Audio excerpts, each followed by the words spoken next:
morning, everybody. Welcome to today's HR2go session. Maybe also good afternoon, depends where you're dialing into from today.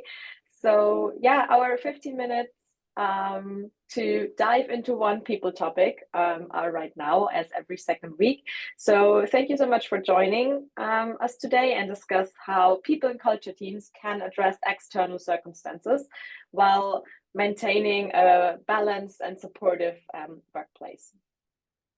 So as we know, time is limited. So each conversation is designed to deliver valuable and quickly insights, helping you build knowledge and confidence to address challenges hands-on. And today, I mean, in times of global crisis, whether political ones, economic or social, organizations face the challenge of acknowledging these external impacts without losing focus on goals and also employee well-being. So I have a guest today, that's Ola. She's a People and Culture Manager at Kiron Higher Education. And I'm happy that you're joining us today. And thank you for your time. So maybe quick intro, like Kiron provides accessible higher education opportunities, particularly for underserved communities like refugees. And Kiron is operating across Europe, but also in Jordan. And Ola brings valuable insights to maintaining and managing internal dynamics while navigating external challenges. So yeah, let's dive in. If you have questions, you can use the Slido QR code or just use the Zoom chat. You can also speak up and just ask your questions. So it should be really like an open round. With that, I'm stop sharing and maybe, Ola, you can quickly introduce yourself, maybe briefly sharing Kiron's mission and how external factors influence your work. Mm-hmm. Hi, everybody. Very nice to meet you and be here. I'm Ola, she, her, and I work in people team at Kiron for over 2 years right now. I have mostly background in human resources in different organizations. And as Ellie already said, Kiron provides learning opportunities and also job market integration programs for displaced people around the globe and also particularly in DACH region. Our staff is very diverse. We have over 28 actually different nationalities and around 45 people. So as you can imagine, we face those challenges quite often that whatever is happening somewhere in the world there is a high chance will affect someone from our staff. Yeah, that's crazy. Like almost every second person is then off from a different nationality. So what I hear is that external challenges can deeply affect these employees and making it essential for HR to respond in a thoughtfully and proactively manner. So how do you at Kiron acknowledge these impacts, Ola, and provide meaningful support? Yeah, I would even go one step before, and it's not even like how you acknowledge them, but that you actually do. And I think a lot of organizations are already failing, let's say, for lack of a better word, at this. And very often we confuse external communication with internal one. So even if you have a marketing department, that all depends on the size of your organization, and you have some sort of external communication regarding any situation in the world that is affecting the work you're doing in your nonprofit, you should always think about the communication internally because those two are very different. So it can be even like a simple Slack message to everyone. You can reach out to people individually. If your organization is small enough, for me, that's quite easy to do. 45 people. I can talk to people if there is a need.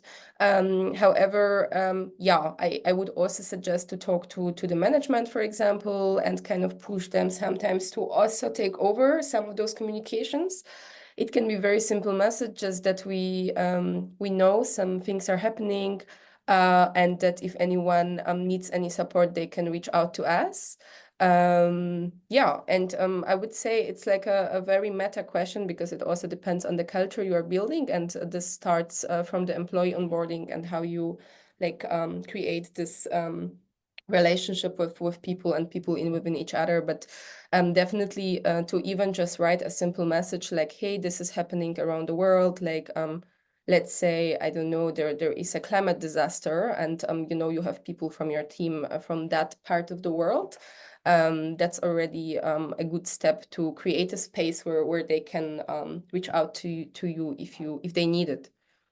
Yeah, yeah, definitely. I just remember the in Valencia, the flooding, which happened just recently, and we also shared a Slack message in at Personio, for example, like to that everybody knows, hey, we're there to support, and also actually giving that empathy that whoever is impacted or has like loved ones who are impacted can reach out, and we will find solutions for maybe taking a day off to support things like that. I love that you said like, hey, first at least acknowledging or like communicating that there's something going on around the world. Yeah, cool. Do you have any example where you acknowledge the impact of such events but stay like rather neutral? I mean, it's also a bit about or in my opinion, in these times, HR often walks a fine line between supporting employees emotionally, but also staying neutral from a more organizational point of view. Do you have an approach there, a best practice, or any tips you can it's a share? very tough one, and I think like the line is very thin. We all have like emotions and our own personal opinions somewhere inside us, even if we are in this role that should be kind of a neutral, as you said.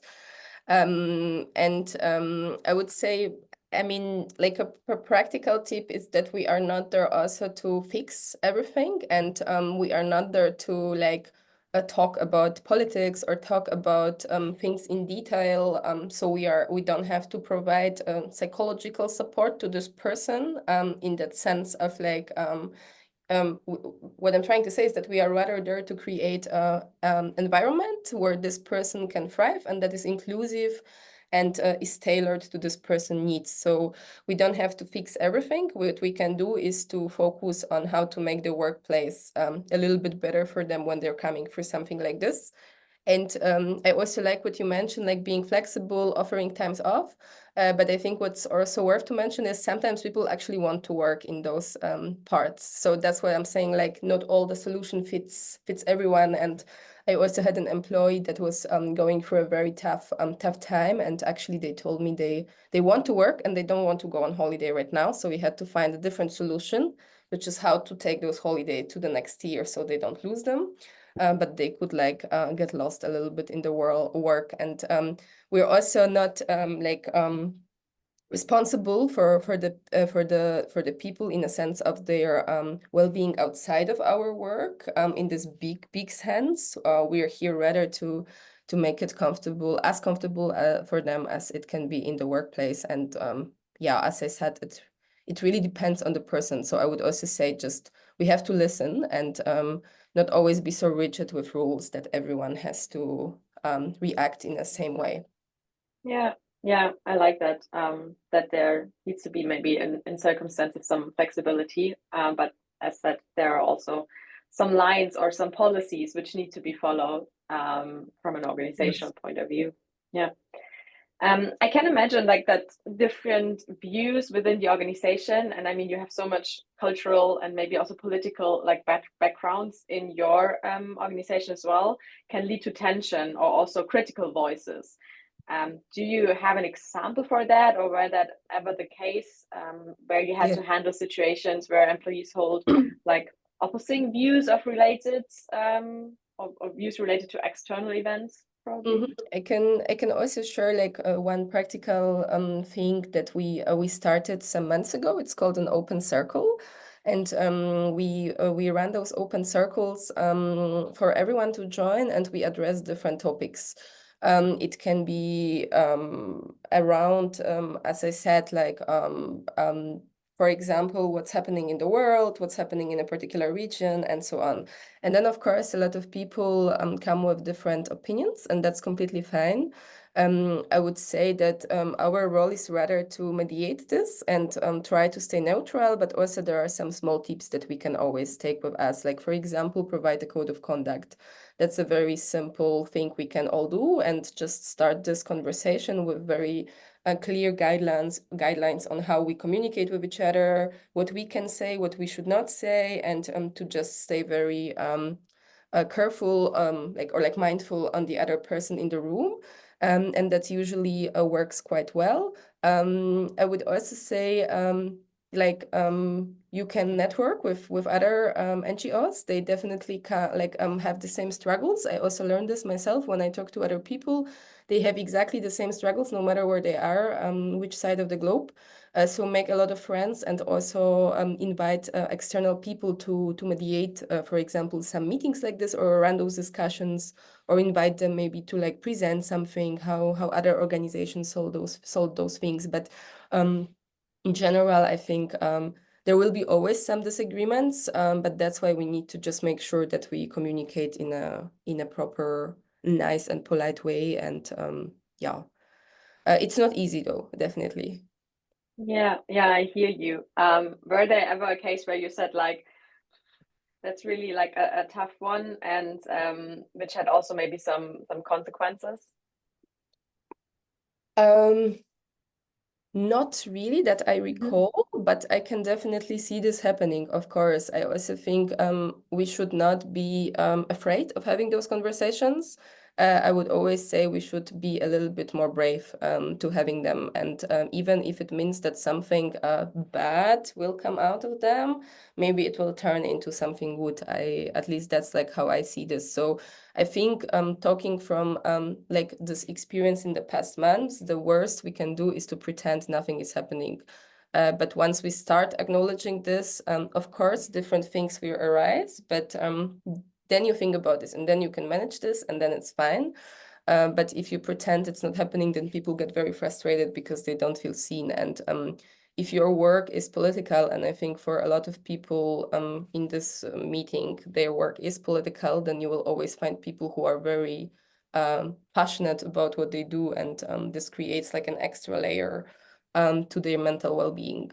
Like even if we look at the statistics of like employees from nonprofit and how they are going through burnouts and so on, it's very scary. So it's also on us to have those conversations with one another.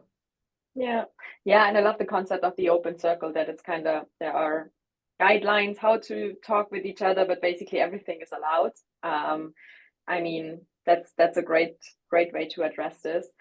Maybe I can share like also an experience I had in a previous organization where when the war in Ukraine started, and in the organization there were Ukrainians but also Russians, and there was like one had really a strong opinion about it, when they had to work together in a team, like, but in the end, we had a like a mediator to help there, but in the end we also had to say like, hey, it's not working. So if it's on this political view, it's not what we want to do in the organization, that we want to address there. So probably it's something then we have to find a solution outside. Yeah.